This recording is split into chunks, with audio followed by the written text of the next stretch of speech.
A'udzubillahi minasyaitonirrajim. Bismillahirrahmanirrahim. Alhamdulillahirabbil alamin. Assalatu wassalamu ala asyrafil anbiya'i wal mursalin wa ala alihi wasahbihi ajmain. Rabbi shrah sadri wa yassir li amri wahlul 'uqdatam min lisani yafqahu qawli.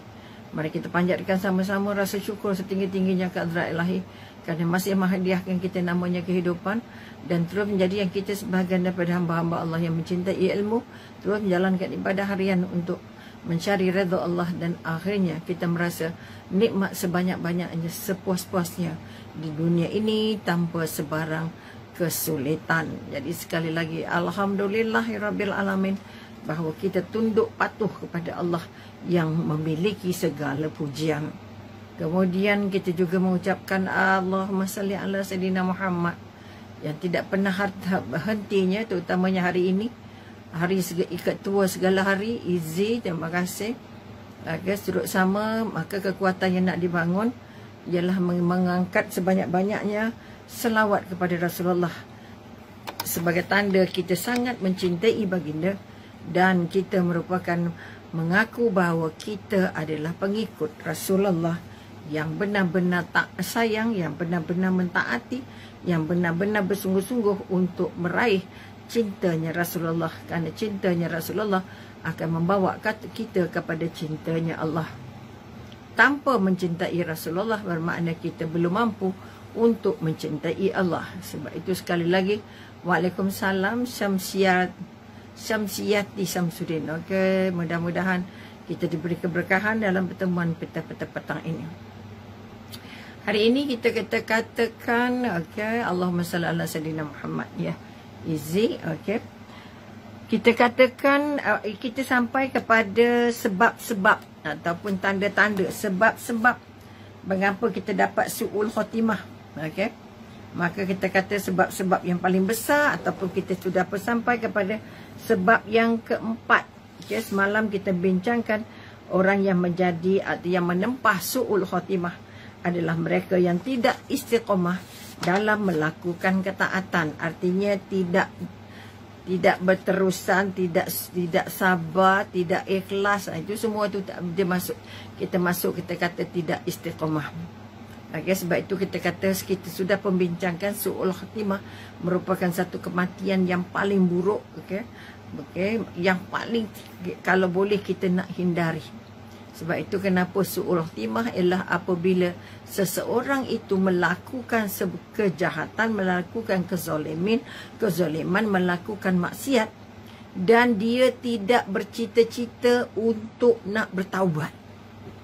Dia terus-terus melakukan apa yang dia lakukan, walaupun dia sudah diberitahu, sudah tahu bahawa itu adalah salah di mata Allah, itu adalah maksiat kepada Allah, namun dia tetap juga terus-terusan. Sebab itu kita kata kemarin, orang yang melewat-lewatkan taubat itu merupakan orang yang menjadi calon-calon su'ul khatimah. Orang yang mati dalam keadaan terus-menerus buat dosa, tak sempat taubat dan tidak berhasrat untuk bertaubat, maka matinya ini juga antara jenis orangnya. Sebab itu sekali lagi kita minta ditegur dan kita juga boleh menegur. Kita minta diajar, kita pun boleh mengajar. Supaya kalau kita ditegur, bermakna Allah nak selamatkan kita. Okey, ini kekuatan-kekuatan. Jadi tapi kalau orang yang sudah dicop Allah dainya, ataupun sudah dimasukkan ke kategori memang nak mati dalam su'ul khatimah, maka dia tidak mahu. Waalaikumsalam Nur Hafizah. Okey, dia tidak mahu ditegur-tegur, dia tak nak mahu diperingatkan. Sebab itu kita kata dia menangguh-nangguhkan taubat, dan akhirnya dia mati dalam keadaan tersebut, dalam keadaan terus maksiat dengan Allah, terus berdosa dengan Allah. Okey, maka kekuatan itulah yang kita katakan yang harus kita angkat supaya kita tidak menjadi orang-orang yang digazetkan Allah ataupun dimasukkan Allah ke dalam kategori su'ul khatimah. Apa pun yang pernah kesalahan yang kita pernah buat, maka jangan lagi keberatan untuk bertaubat. Kalau katalah orang berzina, kata kalau terus-terus berzina. Okey, sebab itu kita kata kalau yang melawan Allah kemudian tertangkap, bermakna dia sudah melakukannya banyak kali. Okey, sebab itu kita kata kebiasaannya kalau orang yang membuat maksiat dengan Allah, katalah contohnya zina, kalau dia sekali, 2 kali, 3 kali, Allah masih tutup. Okay? Orang tak tahu, tak nampak. Tapi kalau sudah banyak kali dan akhirnya dia tertangkap, bermakna dia bukan baru sekali atau 2 kali, tapi sudah terlalu banyak kali sehingga Allah angkat hijab Allah yang melindungi kesalahannya itu untuk diketahui oleh orang ramai. Okay? Ini yang kita katakan mereka-mereka yang hidup untuk menuju su'ul khatimah. Tak nak bertaubat, tak nak berhenti. Dia bagi pengajaran, dibimbing, dia tidak mau berubah. Okey, sebab itu sekali lagi tugas kita adalah memberi nasihat, memberi pandangan untuk dia berubah. Bukan kita tak mampu mengubah manusia. Yang mampu mengubah manusia ialah Allah dan kemahuan yang ada pada orang tersebut. Okey, hari ini kita nak kata, kita nak bincang okey, tajuk yang kita kata terlalu panjang angan-angan. Okey, andai kata walaupun okey, kita kata terlalu panjang angan-angan, kita kata kita dikedaki saudara-saudara kita cinta, memang bagus bila di hati kita dipenuhi dengan angan-angan untuk memakmurkan alam ini dengan beraneka kebaikan. Kita berangan-angan untuk melakukan banyak kebaikan. Kerana pada dasarnya manusia tercipta dengan watak cinta kehidupan. Bermakna setiap manusia sangat mencintai kehidupan ini. Bila kita kata sangat mencintai kehidupan ini, dia akan bermati-matian untuk berjuang meneruskan kehidupannya. Okay? Kerana pada dasarnya manusia tercipta dengan watak cinta kehidupan.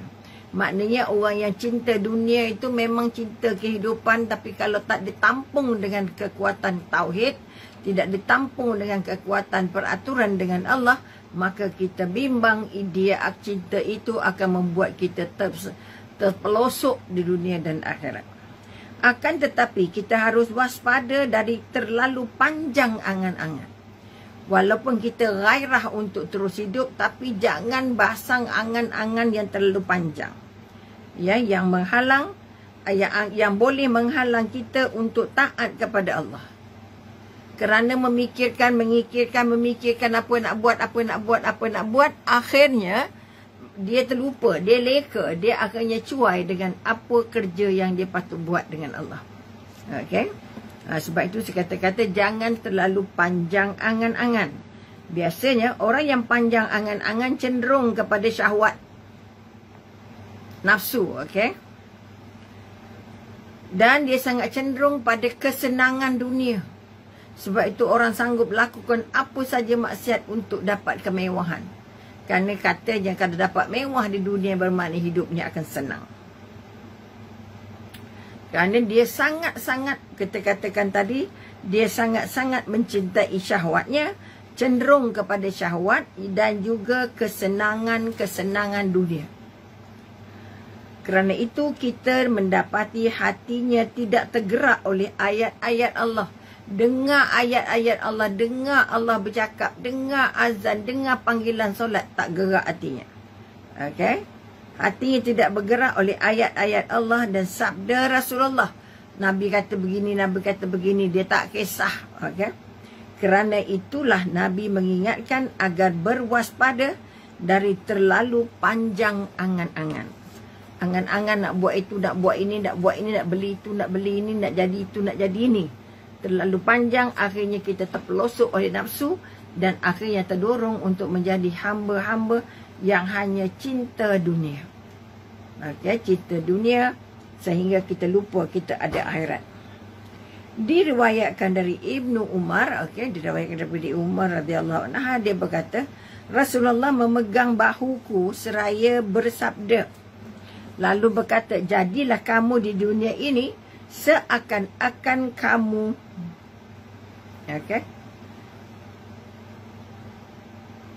Ini dia. Jadilah kamu di dunia ini seakan-akan kamu orang asing, pendatang, atau perantau yang menumpang lintas ataupun yang melintasi kawasan kita. Ibnu Umar mengatakan, jika kamu melewati petang, jangan menunggu waktu pagi. Dan jika kamu melewati pagi, jangan menunggu waktu petang. Pergunakanlah kesihatanmu untuk masa sakitmu dan hidupmu untuk kematianmu. Okay. Ahmad dan Tirmizi menambah, dan kategorikanlah dirimu sebagai penghuni kuburan. Ini kekuatan untuk tidak panjang angan-angan. Apa dia kata? Jadikan kamu seperti orang asing atau perantau. Perantau dia tak perlu banyak tamak dengan barang-barang dan harta benda. Okey, kemudian kita kata, ini yang kita paling takut lah, kita kata, biasanya orang yang panjang angan-angan cenderung kepada syahwat dan kesenangan dunia. Ingat tadi? Kerana itu kita mendapati bahawa tidak tergerak oleh ayat-ayat Allah, hatinya tidak tergerak oleh ayat-ayat Allah dan sabda Rasulullah sallallahu alaihi wasallam. Kerana itulah Nabi mengingatkan agar berwaspada dari terlalu panjang angan-angan. Banyak sangat nak buat. Okey. Maka kekuatan-kekuatan yang kita nak angkat, kita kata, jadilah kamu seperti pengembara, jadilah kamu seperti tetamu, artinya tidak perlu banyak benda, dan yang menyebabkan kita su'ul khatimah kerana terlalu cinta dengan dunia dan terlalu cinta dengan kekayaan. Allah telah berfirman daripada surah Al-Hijr ayat 3, okay. Biarkanlah mereka di dunia ini makan dan bersenang-senang dan dilalaikan oleh angan-angan kosong. Mengapa tak boleh berangan-angan tadi? Kerana dia boleh jadi, apa kita kata, angan-angan kosong. Maka kelak mereka akan mengetahui akibat perbuatan mereka. Maknanya cinta dunia dia sudah merancang begitu begini, begitu begini. Okey. Kemudian yang kita katakan, sebab itu Allah kata biarkan mereka bersenang-senang, kerana akhirat akan mereka tahu bahawa yang pencinta dunia nantinya ujungnya apa? Ya, apa yang Allah bekalkan. Okey. Kemudian kita katakan itu daripada Imam Al-Qurtubi. Qurtubi berkata, ketinggian angan-angan. Orang yang paling banyak berangan-angan merupakan penyakit kronik dan menahun. Kalau dah kena penyakit cinta diri, cinta dunia ini, nak cerainya susah. Okey, tak cerainya susah. Okey, sebab itu kita kata karakter kita ni harus dibina dalam bentuk acuan yang baik. Dia bukan lepas saja anak kita dengan siapa-siapa pun, tak kisah, jangan. Kalau anak itu kecilnya ditinggalkan dengan orang tua yang banyak bercakap benda kotor-kotor, anak garanti dapat. Kalau anak dihantar kepada mereka ke pusat-pusat yang ada kaitannya dengan kebaikan ataupun yang menjaganya baik, maka baiklah dia. Ini kita kata kekuatan-kekuatan. Sebab itu ketika kecil itu anak itu seperti kain putih. Kamulah yang lukiskan. Kamulah yang melukiskan. Okay? Maka kelak mereka akan mengetahui akibat perbuatan mereka. Kalau kita biarkan saja makan dan bersenang-senang dan dilalaikan oleh angan-angan kosong, maka kelak mereka akan mengetahui akibat perbuatan mereka. Okay? Tadi kita kata ketinggian angan-angan merupakan penyakit kronik. Okay, penyakit kronik.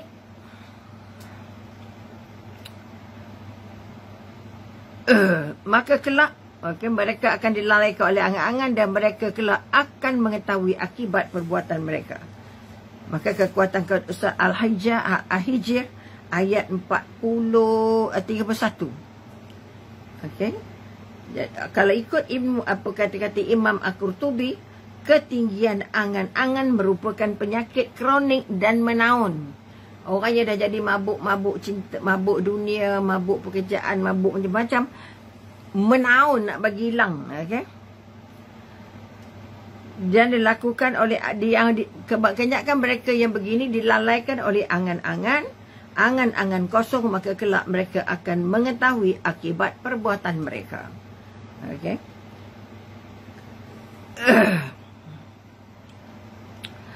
Kalau Imam Al-Qurtubi mengatakan ketinggian angan-angan merupakan penyakit kronik dan menaun. Ingat lama kalau dapat susah ni hilang. Cinta dunia, tamak harta ni, dengki anak ni, buatlah apa kita kata apa pun penawanya tapi sulit untuk disembuhkan. Okey. Susah pengubatannya. Okey. Ketika dia mengawasi hati maka rosaklah keseimbangannya. Susah mengubatnya, penyakit tidak meninggalkannya dan ubat tidak menyelamatkannya. Makan ubat tak elok, maknanya kita sudah berusaha sebaiknya. Okey. Tapi kalau kita kena penyakit ini ataupun kita kata cerita tamak dunia, suka dunia ini, okey, akan menjadi angan-angan dan penyakit kronik dan menaun, susah nak hilang, susah nak buang. Okey. Ketika mengawasi hati maka rosaklah keseimbangan, susahlah pengobatan, penyakit tidak meninggalkannya, ubat tidak menyelamatkannya, bahkan doktor angkat tangan dan ahli hikmah dan ulama putus asa untuk kesembuhannya. Maka kekuatan yang nak dibangun di sini katakan kalau kita merasakan ataupun kita pasang angan-angan banyak, pasti banyak yang mengagam contohnya.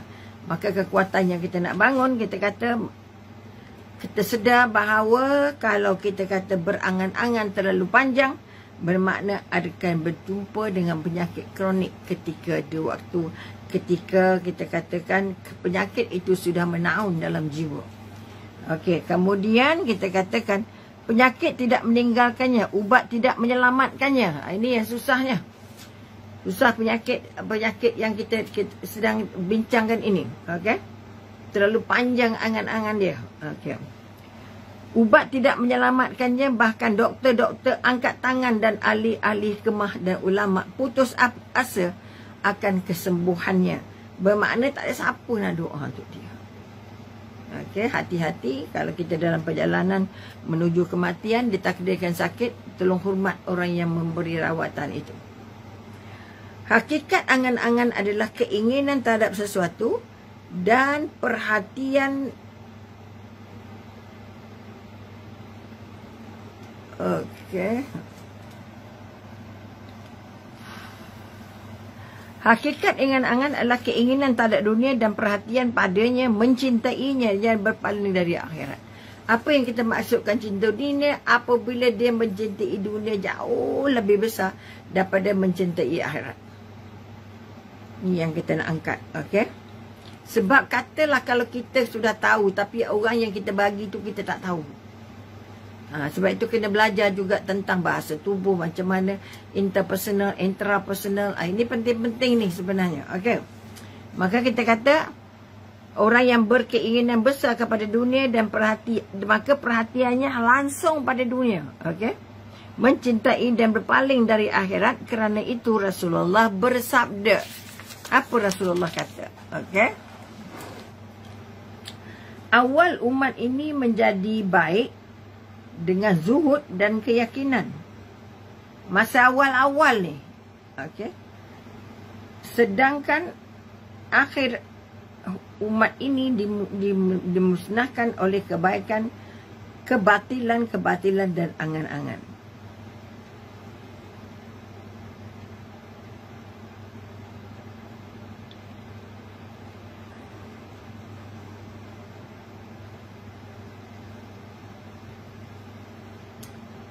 Okey, kemudian kita katakan awal umat yang menjadi baik dan dengan zuhud dan keyakinan. Sedangkan akhir umat ini dimusnahkan oleh kebakhilan dan angan-angan panjang. Kita dulu baik. Kalau kita kata generasi-generasi yang dulu sangat baik. Tetapi sampai generasi kita sekarang ini, kita sudah terlalu banyak angan-angan sehingga tidak mampu menjalankan kebaikan. Okey? Diriwayatkan oleh Abu Darda radhiyallahu anha bahawa dia pernah berdiri pada tangga Masjid Damsyik. Okey. Lalu berkata, wahai penduduk Damsyik, tidakkah kalian dengar dari seorang saudara kalian yang memberi penasihat? Sesungguhnya orang sebelum kalian menumpukan banyak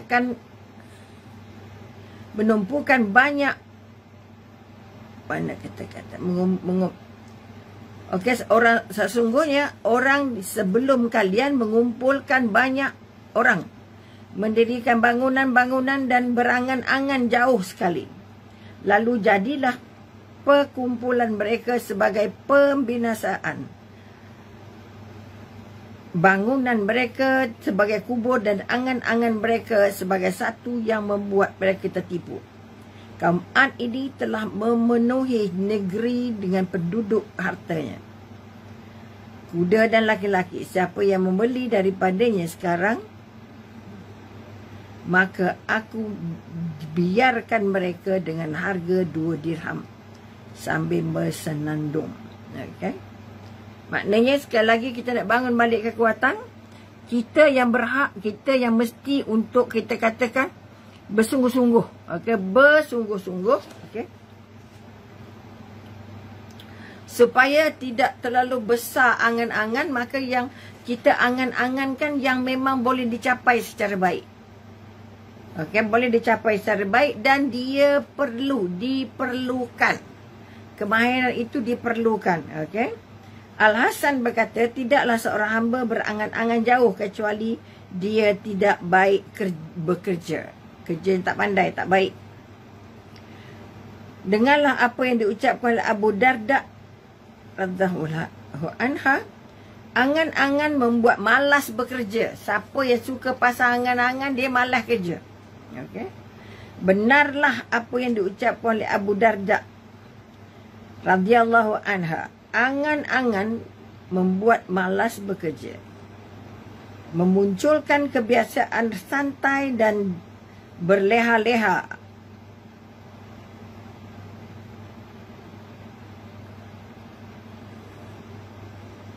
Okey.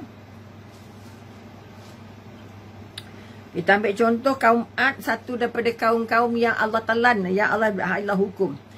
Maka kita katakan Abu Darda bahawa dia pernah berdiri pada tangga Masjid Damsyik lalu berkata, wahai penduduk Damsyik, tidakkah kalian dengar dari seorang saudara kalian yang memberi nasihat? Sesungguhnya orang sebelum kalian mengumpulkan banyak orang, mendirikan bangunan-bangunan dan berangan-angan jauh sekali. Lalu jadilah perkumpulan mereka sebagai kebinasaan, bangunan mereka sebagai kuburan, dan angan-angan mereka sebagai satu yang membuat mereka tertipu. Kaum Ad ini telah memenuhi negeri dengan penduduk, dengan penduduk, okay? Harta, kuda dan laki-laki. Siapa yang membeli dariku sekarang ini, maka biarkan aku, okay? Maka aku biarkan mereka dalam harga 2 dirham sambil bersenandung. Okey. Sambil bersyairlah, hai orang yang punya banyak angan-angan, sekalipun mustahil, namun yakin bakal mendapat angan untuknya. Bila engkau berhasil menggapai harapan, duduk celaka hingga engkau tidak percaya akan meraih angan-angan yang sahaja. Artinya orang yang sibuk dengan cinta angan-angan, merancang kehidupan dunia ni seolah-olah dia tak mati. Dia lupakan semua pasal akhirat. Okey, itu secara ringkas. Al-Hasan berkata, tidaklah seorang hamba berangan-angan jauh kecuali dia tidak baik bekerja. Siapa yang banyak angan-angan maknanya malas. Benarlah apa yang diucapkan oleh Abu Darda radhiyallahu anha, angan-angan membuat malas bekerja. Okey. Memunculkan kebiasaan santai dan berleha-leha, nak bersenang-senang, berakibat terburu-buru dan terlampau ataupun terlambat menyelesaikan masalah, melekat pada dunia dan condong kepada hawa nafsu.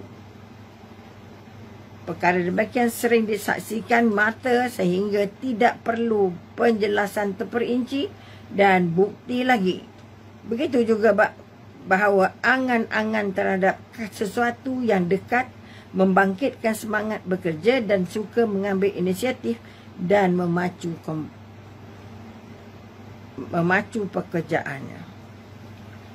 Artinya kita kata nak beza, malas je bukan tak keluar daripada orang beriman. Dalam sebuah astar tayangan disebutkan 4 hal dari kesengsaraan: kebekuan mata, tidak dapat melihat, kekerasan hati, terlalu jauh dengan angan-angan, dan keinginan mendapatkan dunia. Itu yang kita katakan tadi, kita nak masuk sebagai orang sihat atau sebagai orang sakit. Kemudian dalam sebuah astar lagi, dalam sebuah kitab jugalah, 4 hal lagi dari kesengsaraan: kebekuan mata, tidak dapat menitiskan air mata, kekerasan hati, terlalu jauh angan-angan, dan keinginan mendapatkan dunia. Terlalu banyak, terlalu jauh angan-angan, dan keinginan mendapatkan dahulu. Maknanya nak dapat orang yang benar-benar berjaya melintas ini adalah mereka yang faham apa yang dikatakan, apa yang diperintahkan, tetapi mereka tak mampu untuk meneruskan kerana kekuatan nafsu itu jauh lebih besar dari kekuatan iman. Bila kekuatan iman terpeleset daripada jiwa, maka kita akan terus-terusan untuk menjadi salah dan melawan Allah.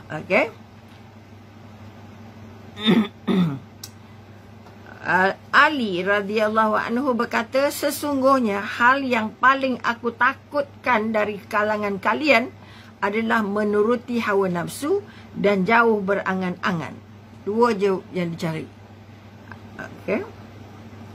Menurut hawa nafsu menghalang kebenaran, sedangkan jauh berangan-angan membuat lupa akhirat. Ini kategori kriteria orang yang sudah bertaubat, dan kalau dia kata kahwin dengan mu'alaf, dia nak keluar balik, dia harus bertaubat semula. Dalam sebuah penulisan tersebut 4 hal dari kesengsaraan: kebekuan mata, tidak dapat menitiskan air mata, dan kekerasan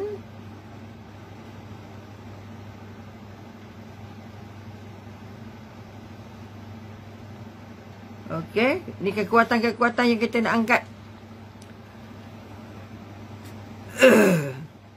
Tidaklah seorang Al-Hasan berkata, tidaklah seorang hamba berangan-angan jauh kecuali dia tidak baik, bekerja yang tidak baik, ataupun tak bekerja lah. Itu senang ceritanya. Maka kita kata, Abu Darda kata, angan-angan membuat kamu malas bekerja, memunculkan kebiasaan-kebiasaan santai dan berleha-leha atau buang masa, berakibat terlalu terburu-buru dan terlambat menyelesaikannya, melekat pada dunia dan condong kepada hawa nafsu. Perkara demikian sering disaksikan mata sehingga tidak perlu penjelasan terperinci dan bukti-bukti lagi. Begitulah bahawa angan-angan panjang, angan-angan terhadap sesuatu yang dekat membangkitkan semangat bekerja, suka mengambil inisiatif dan memacu kompetisi ataupun kemampuan. Artinya angan-angan membuat kita malas, membuat kita jadi tak gembira, membuat kita merasa berbagai-bagai perasaan lagi. Seterusnya kita kata, Ali radhiyallahu anhu, sesungguhnya hal yang paling aku takut dari kalian adalah menurut hawa nafsu. Ini bermakna mengawal hawa nafsu, tidak menurutkan hawa nafsu, yang merupakan ibadah yang paling besar, dan jauh berangan-angan. Ini kita paling takut ni. Kemudian menurut hawa nafsu menghalang kebenaran, sedangkan jauh berangan-angan membuat lupa akhirat. Jadi kita kata kalau ikut hawa nafsu, lupa kebenaran. Lupa kebenaran. Sedangkan kita kata jauh berangan-angan, kita membuat lupa akhirat. Sebab itu orang yang terjebak dalam maksiat-maksiat dunia dalam kehidupan,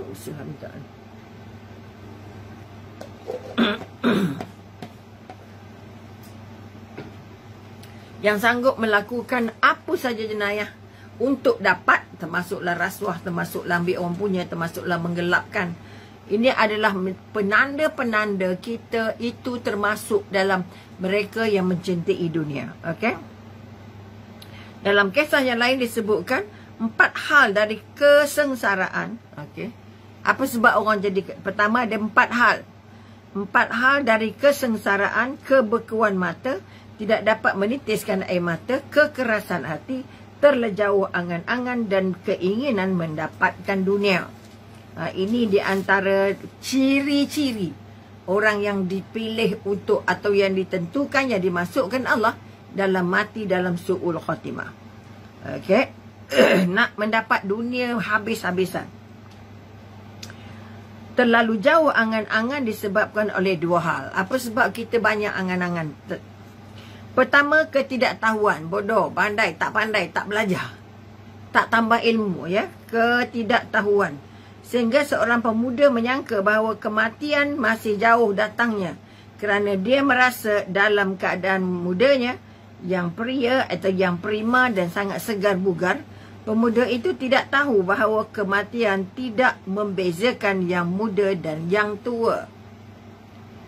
Okey, ini kekuatan yang nak diangkat. Bermakna semua orang harus terlibat. Okey, terlibat untuk membaiki diri supaya tidak banyak angan-angan kerana disebabkan oleh tak tahu katanya. Saya tak belajar agama, saya tak ada ustaz. Contoh. Maka kita katakan hingga dia tak tahu mati ada pada setiap umur. Ini kekuatan yang kita nak angkat.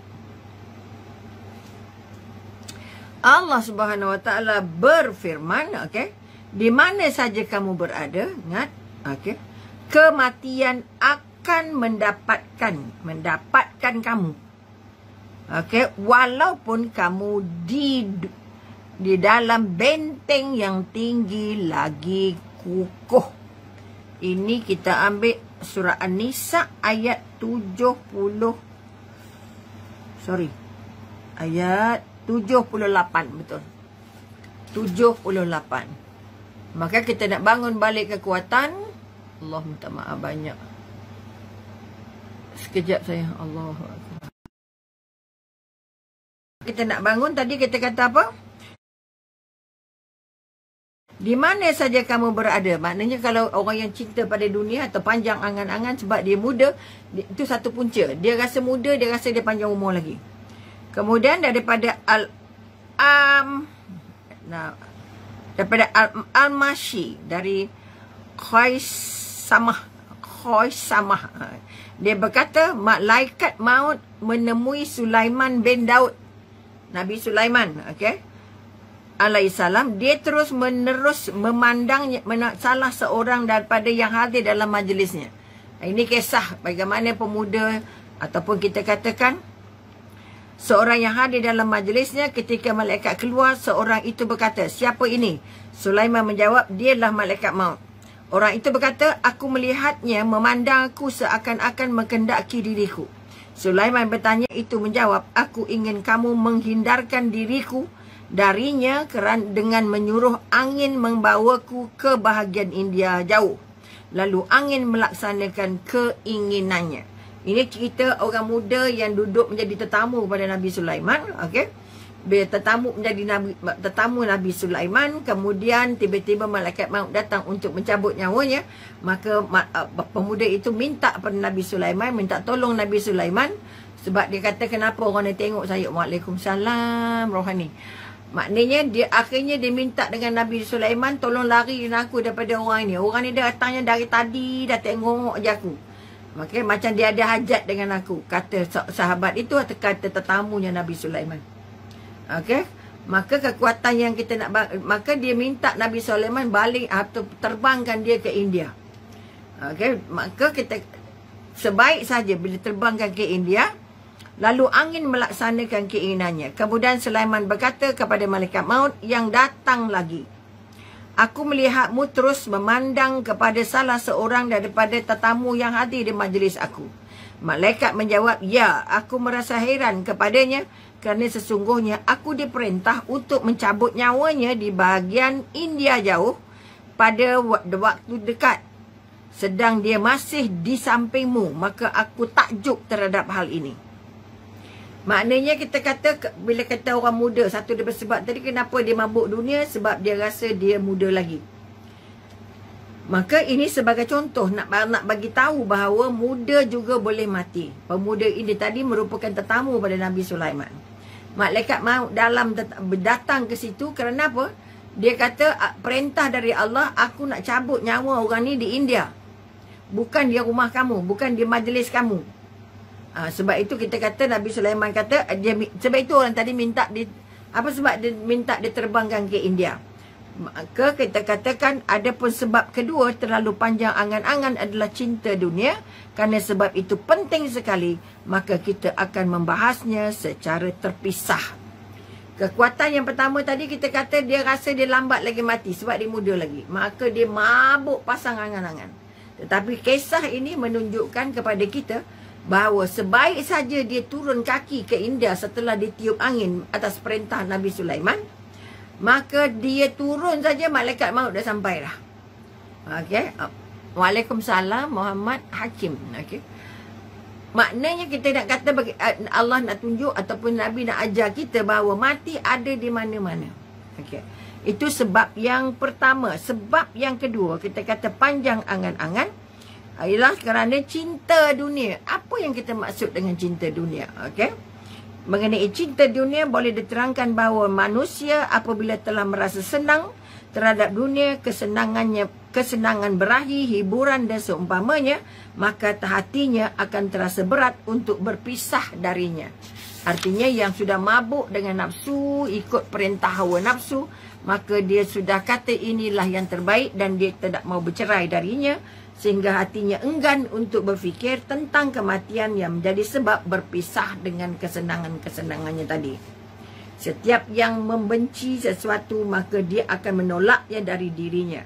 Manusia itu akan sibuk dengan mengandai-andai yang batil. Dirinya akan sentiasa berharap untuk selamanya terhadap apa yang sesuai dengan kehendaknya dan untuk kekal dunia. Apa yang kita kata mabuk? Mabuk artinya dia sudah mengikut seluruh selera hawa nafsunya dan mendapat apa yang dia impikan dan dia tidak mahu berpisah. Dia tidak mahu berpisah lagi dengan kesenangan itu. Akhirnya dia terus berandai-andai bahawa kematian itu masih jauh dan masih lambat.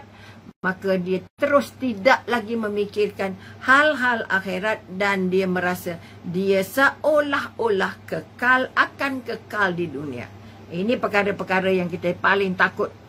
Asal dari semua perandai-andai itu adalah cinta dunia dan senang dengan lalai dari maknanya dah terpesona sangat dengan dunia, dia tidak akan lagi memikirkan. Nadira, waalaikumsalam semua. Ada yang sempat dia jawab. Okay. Terima kasih sudi bersama petang ini. Kemudian kita kata, apa Nabi kata? Cintailah apa yang kamu kendaki. Berkenan sangat, cintalah. Tapi ingat bahawa kamu akan berpisah darinya. Hadis Al-Hakim. Maknanya Nabi dah beritahu kat kita, kamu berkenan ke apa, berkenanlah. Nak buat apa yang kamu suka, buatlah. Tetapi pastikan kamu juga bersedia untuk berpisah. Kenapa Nabi pesan begitu? Supaya kita tidak sampai lupa kita ada akhirat. Kita tidak lupa kita ada akhirat. Maka Ibnu Abbas berkata, dunia datang pada hari kiamat dalam bentuk ibu bapa yang berambut abu-abu kebiruan. Gigi taringnya nampak buruk rupanya, lalu dilihatkan kepada semua makhluk dan dikatakan kepada mereka, tahukah kalian apa ini? Mereka menjawab, kami berlindung kepada Allah dari mengetahui hal demikian. Lalu dikatakan, inilah dunia yang kerananya kalian saling membunuh, memutus silaturahim, saling mendengki, saling dendam, dan kalian terpedaya. Kemudian dunia dilemparkan ke neraka jahanam, lalu memanggil-manggil, hai Tuhanku, di mana perginya pengikut setiaku? Lalu Allah wa Jalla berfirman, susullah pengikut kesetianya kepadanya. Yahya bin Mu'az berkata, dunia adalah minuman keras syaitan. Siapa yang mabuk kerananya, maka tidak akan sedar kecuali dalam kesusahan detik kematian. Menyesal di antara orang-orang yang rugi. Mengapa kita kata kalau kamu sudah terpesona dengan dunia, dipaparkan bahawa dunia sudah sangat tua. Okey, dunia sangat tua, sangat kita kata dalam Imam Ghazi diterangkan, kita kata giginya dah keluar bercakap-ngap, kata orang Perak. Okey, dan dah bongkok dah, tapi masih lagi bertudung dan mempesonakan manusia. Maka kita katakan siapa yang terpesona dengan dunia, bermakna dia tidak akan ingat dengan akhirat kecuali dalam proses dia nak mati. Sebab itu kita kata su'ul khotimah, orang yang paling mabuk meletakkan dunia sebagai matlamat dalam hidupnya. Okey, dengan sebab itu kita kata kecuali dalam kesusahan detik kematian. Okey, menyesal di antara orang-orang yang rugi. Ini yang kita katakan kalau kamu mabuk dunia, cinta dunia. Sebab itu dia katakan tadi, dunia ini, apa yang dikatakan oleh Yahya bin Mu'az, bahawa dunia adalah minuman kerasnya syaitan. Minuman kerasnya syaitan ditelan kepada kita. Siapa yang mabuk kerananya, maka dia tidak akan sedar. Yang mabuk dunia ni dia tidak akan sedar kecuali dalam ketika detik-detik kematian mula menyesal di antara orang-orang yang merugi. Ini kita kata panjang. Maka pencinta dunia adalah manusia yang paling pedih siksanya. Okey, dia disiksa dalam 3 fasa, 3 cara nak siksakan. Disiksa di dunia dengan usaha mengerahkan tenaga dan pertikaian dengan sesama. Gaduh je. Kerja-kerja gaduh, kerja-kerja gaduh. Disiksa di alam barzah kerana kehilangan dunia dan rugi kerananya. Dia dipisahkan dari apa yang dicintainya dan tiada harapan berkumpul dengan selama-lama. Apa yang dicinta di dunia semua dah hilang. Dan yang ketiga, dia disiksa pada hari pertemuan dengan Tuhannya. Allah berfirman, maka janganlah harta benda dan anak-anak mereka menarik hatimu. Sesungguhnya Allah menghendaki dengan memberi harta benda dan anak-anak untuk menyiksa mereka dalam kehidupan di dunia dan kelak akan melayang nyawa mereka sedang mereka dalam keadaan kufur. At-Taubah ayat 55.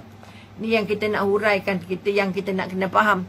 Apa dia cinta dunia, apa dia mabuk dunia. Ingat, dunia adalah minuman mabuk, kata, ataupun kita kata minuman arak, ataupun disebut apa tadi dia kata, minuman kerasnya syaitan. Siapa yang minum banyak sangat di dunia ini, dia tidak akan jumpa namanya akhirat. Mudah-mudahan kita tidak terpesona. Tuan Suzira, Tuan Mat, waalaikumsalam, terima kasih sudi bersama. Maka kekuatan yang kita nak bangun, bagaimana, apa bezanya? Alamak, dah habis waktu. Maka kita sampai di sini dulu. Maknanya kita kata kenapa dia mati dalam su'ul khotimah. Kerana dalam 3 keadaan tadi, ketanda pertama dia hilang segala-galanya. Okay? Dia hilang semuanya, berpisah. Maknanya masa dia barzah juga dia susah, dan masa nak meninggal pun dia susah, kerugi, dan akhirnya di akhirat berjumpa Allah juga susah. Maka sekali lagi bangun balik kekuatan yang kita nak angkat. Jangan sampai kita terpesona dengan dunia hingga kita mabuk, tak ingat benda lain, dan akhirnya kita sengsara bukan saja di dunia tapi juga di akhirat. Oleh sebab itu kita berhenti dulu, sambung di sini sikit lagi, insya-Allah akan, kalau ada masa panjang umur. Jadi sekali lagi terima kasih ucapkan kepada semua ahli keluarga Sembang Petang yang sudi untuk bersama pada petang ini. Mudah-mudahan kita tidak termasuk dalam orang yang mabuk dunia, cinta dunia sehingga tak ingat akhirat. Dan yang paling besar, panjang angan-angan. Dia tak ingat dia nak mati. Okey, panjang angan-angan merupakan, tak boleh berangan-angan, tapi angan-angan yang logik, yang munasabah, yang tidak membuat kita terpesona dan lerai hubungan dengan Allah, lerai hubungan dengan akhirat. Mudah-mudahan kita tidak termasuk ke depan mereka-mereka ataupun karakter orang yang sudah dimasukkan oleh Allah sebagai orang yang tinggi, banyak, kuat, besar angan-angan. Mudah-mudahan. Sekali lagi terima kasih, ampun dan maaf. Dan sekali lagi kita doakan semua ahli keluarga Sembang Petang yang sempat dipilih Allah pada petang ini, diberi kekuatan, diberi keinsafan agar tidak terlalu menjadi mabuk dengan dunia, tidak terlalu panjang angan-angan dan tidak terlalu terikat dengan dunia. Ingat sekali lagi, dunia adalah minuman kerasnya syaitan. Siapa yang mabuk minum minuman keras ini, dia tidak akan jumpa namanya bahagia dari dunia hingga akhirat. Jadi sekali lagi terima kasih. Jangan lupa kita masih ada tabung Sembang Petang yang minta bantuan dan yang minta sokongan, yang minta anda supaya kita dapat jalan melatih diri untuk kita terus-terus merasa bahawa aku sedang beribadah kepada Allah, aku ingin menjadikan sebahagian daripada harta, tak kira berapa pun, ini sebagai satu daripada pendinding api neraka, supaya aku tidak jadi orang yang tak terlalu sayang dengan harta, terlalu mabuk dengan dunia, dan akhirnya kita lupa akhirat. Tabung Sembang Petang merupakan pinggan yang sedang menunggu isinya dari anda sebagai tabung untuk menyelamatkan kita daripada terlalu panjang angan-angan dan terlalu mabuk dan cinta dunia, insya-Allah. Jadi sekali lagi bersama-sama kita membangun tabung ini supaya kita benar-benar merasa bahawa saya bukan orang yang mabuk dunia, sayang sangat dengan dunia, tetapi saya ingin menggunakan tabung ini sebagai tiket-tiket untuk membeli akhirat, insya-Allah. Jadi sekali lagi, wabillahi taufik wal hidayah. Wassalamualaikum warahmatullahi ta'ala wabarakatuh. Jumpa lagi insya-Allah. Doa kami sihat dan panjang umur untuk kita menyambung Sembang Petang kita di masa akan datang. Sekali lagi terima kasih. Assalamualaikum warahmatullahi ta'ala wabarakatuh. Waalaikumsalam Ruqyah. Allahu Akbar. Siti Anisah, Zaharah, ada banyak yang sempat disebut, ada yang tak sempat disebut, tapi semuanya sangat disayangi. Jadi jumpa lagi insya-Allah. Wabillahi taufiq wal hidayah. Wassalamualaikum warahmatullahi ta'ala wabarakatuh.